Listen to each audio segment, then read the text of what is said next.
The children continuing ahead with chapter 13. Today now we will finish exercise 13.8 and then we will go back to chapter 7. Of course, in chapter 13 we can do lots and lots and lots of exercises also, but that we will do later on. Right now we will just finish the textbook exercise. Anyway, now question number 5.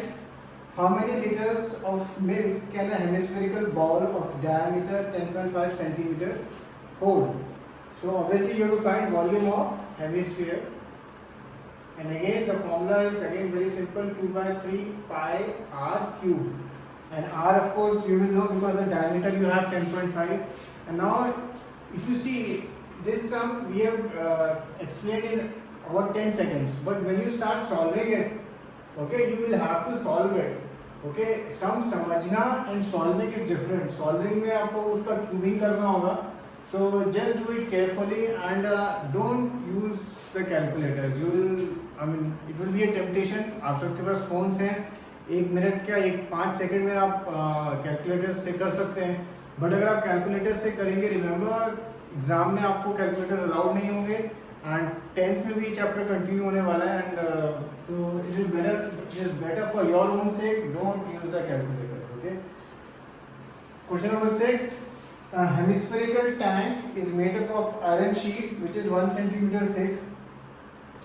If the inner radius is 1 meter, find out the volume of the iron used to make the tank. तो इसमें ये है तो hemisphere and 1 centimetre thick है, तो formula जो हमारा लगेगा वो 2 by 3 पाई आर क्यूब है, बट 2 रेडियस हैं, r1 cube minus concentric circle जैसा होता है, तो हमारा फॉर्मूला हल्का सा चेंज हो जाता है, r1 cube minus r2 cube. अब r1 और r2 क्या लेंगे इसमें, r1 हम अगर सपोज माइनस के आगे वाला तो बड़ा वाला लेंगे, तो इनर रेडियस 1 मीटर है एंड उसका शीट है 1 सेंटीमीटर तक, तो 1 metre and plus 1 centimetre. Obviously हमें ये 1 मीटर को भी सेंटीमीटर में लिखना होगा, तो ये 101 सेंटीमीटर हो जाता है, एंड इनर रेडियस तो 1 मीटर है तो वो 100 सेंटीमीटर. तो R1 आप ले लेंगे 101 सेंटीमीटर एंड R2 आप ले लेंगे 100, एंड ये कैलकुलेशन फिर आप फिनिश करेंगे. This is for question number 6. Question number 7.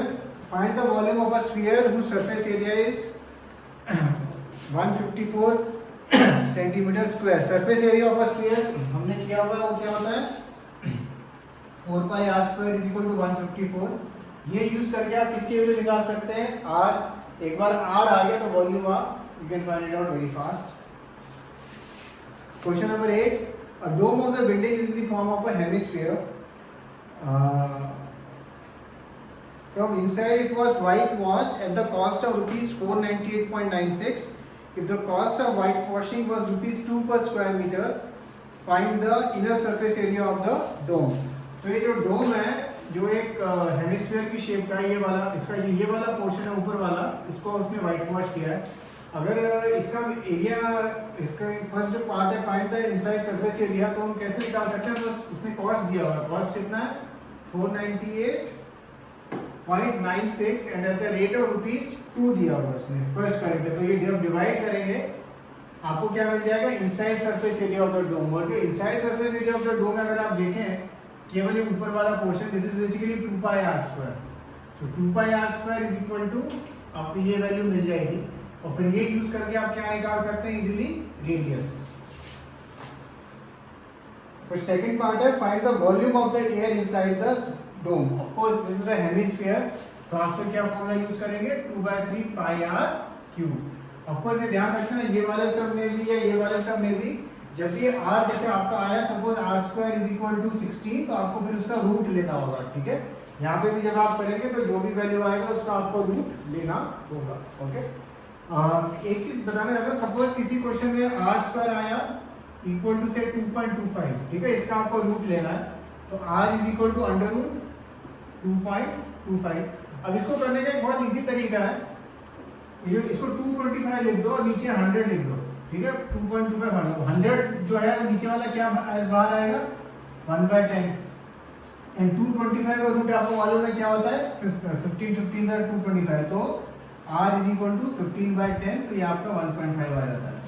ठीक है, जस्ट एक मेथड है to make your sum easier, okay, by getting rid of the decimal. एक लास्ट क्वेश्चन है, question number 10th. A capsule of medicine is in the shape of a sphere of diameter this. Find how much medicine will be filled. We are able to fill in the capsule. Of course आपको इसमें mm में है तो उसमें mm में ही काम करना है और आपको बस स्फीयर का सरफेस एरिया निकालना है, यू नो द वॉल्यूम निकालना है. आपको वॉल्यूम ऑफ अ स्फीयर का फॉर्मूला मालूम है. डायमीटर ध्यान रखना, आपको 3.5 दिया है तो इसको आपको कन्वर्ट करना होगा. Okay, you will convert this into radius, तो ये अपॉन 2 आप करेंगे. कुछ बच्चे क्या करते हैं इसको ऐसे अपॉन 2 लेके ही यूज करते हैं, तो that also you can do. और कुछ बच्चे एक्चुअल डिवीजन करके जो भी वैल्यू आएगी उसको यूज करते हैं, that also you can. Okay, so you will finish exercise 13.8. ये जो 5 सम्स हमने दिए हैं ये आप फिनिश करेंगे. Okay, now we will go back to chapter 7. हमने फिलहाल एक्सरसाइज 7.1 तक किया था एंड एक्सरसाइज 7.1 तक जस्ट अ क्विक रिकैप कि हमने क्या किया था. बेसिकली सपोज दो ट्रायंगल हैं, ट्रायंगल ABC और ट्रायंगल PQR. हमने सीखा था हम इनको कॉन्ग्रुएंट शो कर सकते हैं और कॉन्ग्रुएंट शो करने के हमने अलग अलग मेथड देखे थे. SSS देखा था, SAS देखा था, ASA देखा था एंड AAS देखा था. ठीक है, हमने ये 4 मेथड देखे थे इन दो ट्रायंगल को कॉन्ग्रुएंट शो करने के. और हमने एक चीज और देखी थी, एक बार अगर दो ट्रायंगल कॉन्ग्रुएंट हो जाते हैं तो उनके बचे हुए जितने भी पार्ट्स हैं ऑल द रिमेनिंग पार्ट्स अब इक्वल होते हैं. ठीक है, ये हमने अभी तक किया है चैप्टर 7 में, एक्सरसाइज 7.1 जो आपने करी थी. अब थोड़ा सा आगे चलते हैं. आज हम बस एक चैप्टर 7 में एक थ्योरम देखेंगे और उसका एक प्रूफ देखेंगे जो हमें करना होता है. बहुत सिंपल थ्योरम है ये है थ्योरम 7.2. इसको करने के मल्टीपल मेथड्स हैं, आज हम एक देखेंगे उसको प्रूफ करने के. Basic angles opposite to equal sides of an isosceles triangle are equal. इसका मतलब क्या है? बेसिकली सपोज किसी ट्रायंगल में ये दो साइड इक्वल दी है, आपको ये दो साइड इक्वल दी है, तो आप लिख सकते हो ये वाला एंगल और ये वाला. सपोज ये 1 angle, then angle 1 is equal to angle 2. आप स्ट्रेट अवे लिख सकते हो. ठीक है, स्ट्रेट अवे आप लिख सकते हो, आपको ये प्रूव करने की जरूरत नहीं है. अगर ये साइड गिवन है, अगर आपको AB equal to AC given है तो. और जो नेक्स्ट थ्योरम है वो उसकी कन्वर्स है, ये ऑपोजिट है. The sides opposite to equal angles of a triangle are equal. 7.3 theorem क्या कहती है कि सपोज आपको क्वेश्चन में गिवन है आपको एंगल 1 और एंगल 2 इक्वल है, एंगल 1 और एंगल 2 इक्वल है और आपको प्रूव करने को बोला है AB इक्वल टू AC. ये गिवन नहीं है पर आपको प्रूव करने को बोला है, तो आप स्ट्रेट अवे बाय थ्योरम 7.3 लिख सकते हो as angle 1 equal to angle 2, therefore AB equal to AC. Sides opposite to equal angles are equal. तो हम अभी थ्योरम 7.2 का प्रूफ देखेंगे.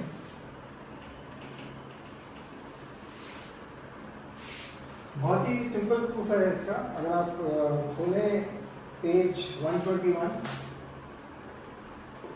ABC ट्रायंगल है, आपको गिवन है AB इक्वल टू AC. ये चीज आपको गिवन है इस क्वेश्चन में. टू प्रूव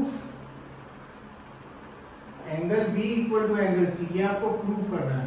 ओके, फिर एक कंस्ट्रक्शन करता है. ठीक है, हमेशा इसी ऐसे स्टेप्स में लिखना आप प्रूफ, तो इजी रहता है construction. Draw AD and AD is bisector of angle A. ऊपर वाले एंगल का ये बाइसेक्टर है, मतलब ये एंगल और ये एंगल हमारा इक्वल है, ये हम मान रहे हैं ये एंगल इक्वल है. ओके, अब प्रूफ जब आप करेंगे, बहुत सिंपल प्रूफ है, इसलिए उसमें मैं नहीं लिखूंगा. आप बेसिकली ट्रायंगल बी, ये वाला ट्रायंगल BAD एंड CAD में काम करके और ये दोनों ट्रायंगल को आप क्या शो कर देंगे? कॉन्ग्रुएंट. और ये कॉन्ग्रुएंट बहुत इजीली आप शो कर सकते हैं by AB equal to AC है, AD कॉमन है और बीच वाला एंगल यानी angle BAD and angle CAD ये दोनों क्या है? इक्वल है. क्यों इक्वल है? क्योंकि हमने कंस्ट्रक्शन किया है. एक चीज ध्यान रखना, जब भी किसी भी क्वेश्चन में हम कंस्ट्रक्शन करते हैं हम केवल एक कंडीशन लिखेंगे. जैसे यहाँ हमने केवल एक कंडीशन लिखी है कि भाई AD is bisector of angle है. हम दो कंडीशन नहीं लिख सकते कभी, हम ये नहीं लिख सकते कि भाई AD परपेंडिकुलर टू BC, नहीं, एक ही कंडीशन इतनी है। आप ये एट अ टाइम आप एक ही कंडीशन लिख सकते हैं, वो आपकी मर्जी, आपको जो भी आप चाहो आप लिख सकते हो। तो हमने यहाँ ये यूज किया कि भाई AD is bisector of angle है, तो ये एंगल और ये एंगल इक्वल ही है। तो आप ऐसे ऐसे फिर ये दोनों ट्राइंगल कॉन्ग्रुएंट प्रूव कर सकते हैं, और एक बार ये दोनों ट्राइंगल कॉन्ग्रुएंट प्रूव हो गए, देयरफॉर बाय CPCT आपको बस लिखना है, therefore by CPCT angle B and angle C will be equal. ये दोनों एंगल आपके फिर इक्वल हो जाते हैं, जो हमको प्रूव करना था। तो दिस इज थ्योरम 7.2 जो आपको लिखनी है। थ्योरम 7.2 का स्टेटमेंट या प्रूफ आपको लिखना है, थ्योरम 7.3 का बस स्टेटमेंट लिखना है, उसका प्रूफ नहीं लिखना है। ओके, तो डू टिल हियर, चीयर्स।